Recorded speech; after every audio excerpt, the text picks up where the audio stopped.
My rec is this podcast called Founders. Ooh, and sounds interesting. It's this crazy guy named Steve Senra or Renra. David Senra.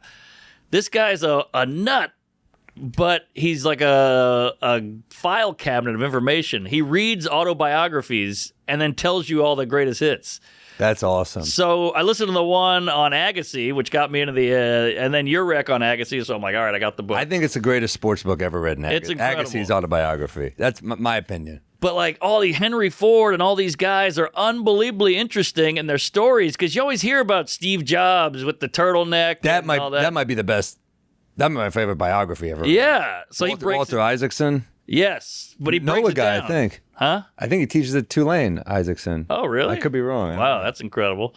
But yeah, so he just breaks down the best part. So it's like the highlights of all of them. But that makes you want to seek out more. Yeah, I listened to the Roger Federer one, but the Christopher Whoa. Nolan one, the Rick Rubin one's great too. Christopher Nolan, I had no idea. His parents, his mom is British and his dad's American.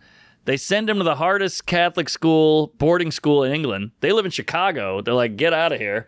They put him in the school. It's like a military school. He said the school was Darwinian. Like, if you didn't keep up, you got your ass kicked. They kicked you out. It was horrible. And it taught him.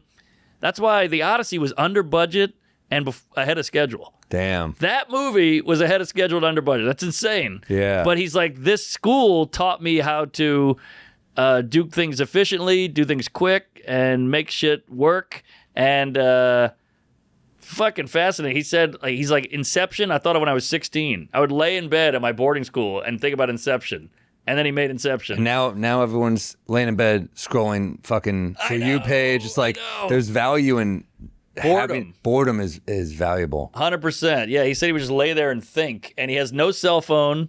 And he doesn't use email or anything, and he just You have to be so successful or so unsuccessful to live that way. That's true. Because you're so shut off from the world. Like, you need to have like 8 assistants, which he probably does. I'm sure. Or you just don't. You're just like, how do I get in touch with that guy? You're like, Right. oh, you can't.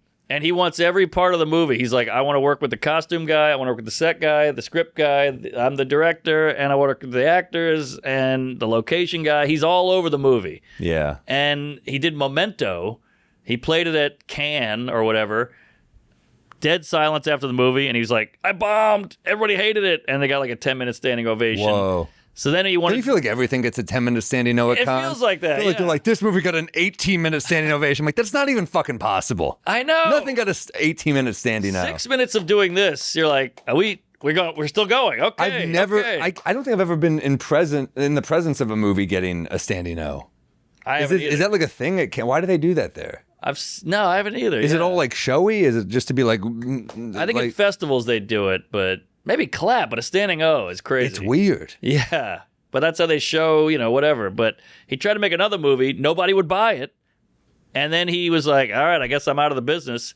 Soderbergh was like, no one's hiring this guy. So him and George Clooney executive produced it, and it got... Which movie was that? Whatever the second movie was he made. Sorry. Not The Following. Did you see that one? Huh? That was Was the he first following? one. That's his first movie. Okay, maybe that was the one that played at Sundance and killed it. So Memento, they did So Memento? then Memento, he tried to sell it. Nobody Got would it. buy it. And then they got it made. Damn. And then it was full to the moon after that. Then Insomnia. Oh, yeah. Okay. Imagine that your third movie, you're working with Pacino. That's And Robin Williams. And Rob Williams. That's a sign like, oh, this guy's got something. Yeah. And then Batman Begins was huge, and Dark Knight, of course. The rest is history. Yeah, wow. And he did Inception in between The Dark Knight and The Dark Knight Rises. That's crazy. Fascinating life this guy had. And always tinkering, always working on stuff. He had a studio, and